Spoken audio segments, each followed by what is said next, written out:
Donc ce livre est paru au début du mois de mars, le livre sur le papier, et je dois vous dire que quand, après avoir travaillé sur le coton et travaillé sur l'eau, j'ai annoncé à mon éditeur que je voulais travailler sur le papier, un éditeur, par ailleurs un écrivain, il m'a dit « Tu es sûr que ça va intéresser ?»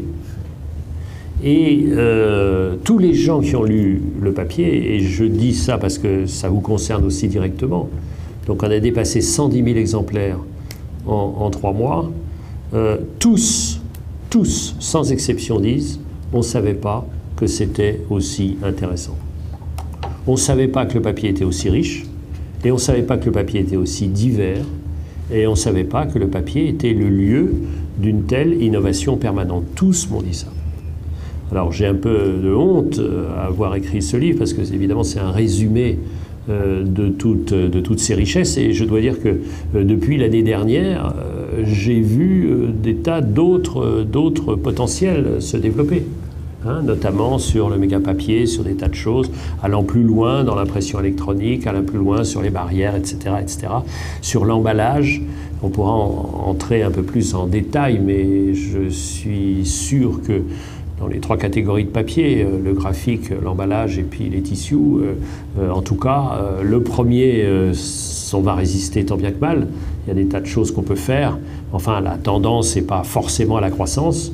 Je vois un avenir énorme dans la deuxième partie sur l'emballage, et je vois, enfin je constate un développement énorme des tissus. Pourquoi le papier? Alors, au fond, pour une raison simple, c'est que je lis d'abord des bandes dessinées puis des livres depuis que j'ai 6-7 ans. Et j'écris tous les jours depuis que j'ai 10 ans. Donc je lis du papier et j'écris sur du papier. Donc le papier est mon compagnon le plus fidèle et le plus constant depuis les 9/10 de ma vie. Et je ne savais pas qui c'était. Comme vous savez, on en disait un mot à déjeuner, comme vous savez, dans les mariages, on vit 50 ans avec quelqu'un, on ne sait pas qui c'est. Donc parfois c'est une bonne nouvelle, parfois moins bonne. Et donc je voulais savoir qui c'était le papier. Qui c'était. Donc je me suis dit, c'est la moindre des choses, de savoir qui est mon plus vieux compagnon. Et franchement, je ne savais pas. J'avais 2-3 petites idées, mais pas plus. Donc je ne savais pas, premièrement. Et puis deuxièmement, l'âge venant, c'est quand même le moment de dire merci. Puisque je dois ma vie au papier. Qu'est-ce que je serais sans avoir lu? Puisque on dit que l'homme a inventé les littératures, mais les littératures ont bien inventé l'homme. Donc moi, j'étais inventé par les livres. J'ai été inventé par les livres. Est-ce qu'il y a de l'amour sans mots d'amour? Non. Et les mots d'amour, en général, on les lit plus qu'on ne les entend, hélas.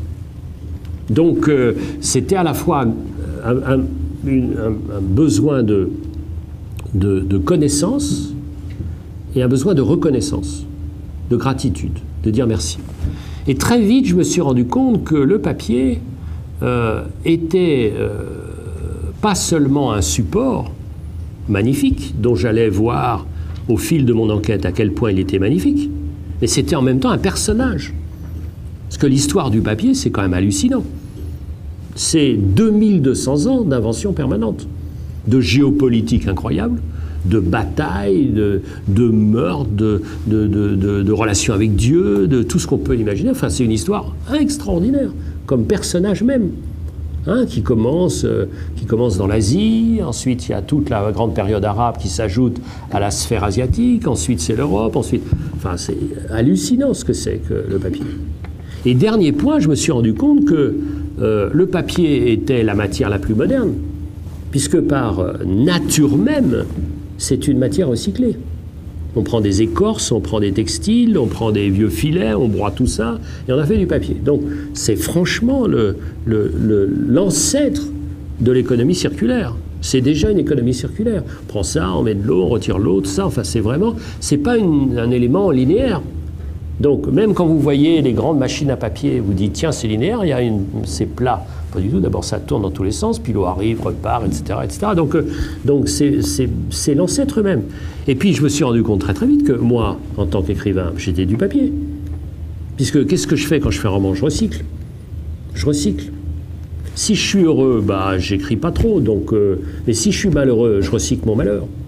Et plus je suis malheureux en amour, plus je fais des gros tirages. Alors, partout où je vais, on me dit « mais tu as été payé par Grenoble ». Pourquoi? Parce que ce que j'aime à Grenoble, et ça commence dans le train, même quand il a 3/4 d'heure de retard, c'est qu'on sent qu'on a un train vers Grenoble parce qu'on bosse. Dans le train, tout le monde bosse, déjà. Donc il y a une sorte d'écosystème qui s'étend au train même à partir de la gare de Lyon. Je ne citerai pas d'autres villes vers lesquelles d'autres trains partent de la gare de Lyon, c'est moins actif. C'est moins actif. Et donc ce qui me frappe beaucoup, et ça, il faut que vous le défendiez, mais vous le faites vous-même. Mais faites-le mieux connaître, faites-le mieux connaître.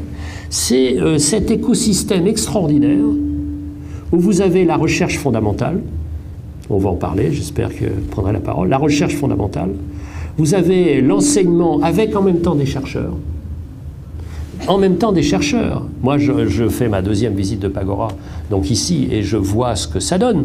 C'est-à-dire qu'il y a à la fois des élèves, et puis les élèves deviennent chercheurs, et puis les enseignants sont aussi des chercheurs, et puis il y a des industriels qui sont à côté.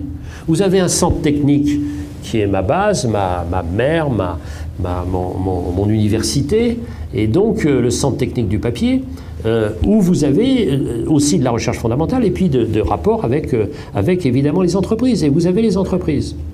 Donc cet écosystème, elle est absolument clé.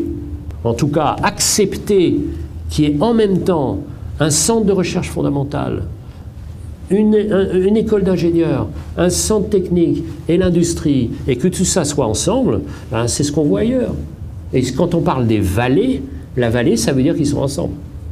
Et donc cette question-là, moi, me passionne. Et pourquoi je me sens bien ici? C'est parce que justement, il y a l'inverse de cette maladie française, trop souvent constatée, c'est-à-dire la dispersion, et on est jaloux, qu'est-ce qu'on va faire? Ou alors on s'insulte en disant « toi, tu es dans la recherche fondamentale, tu es pur, moi je suis dans la recherche appliquée, donc je suis vendu à l'industrie. » Dernier point, vous avez ici des trésors devant vous.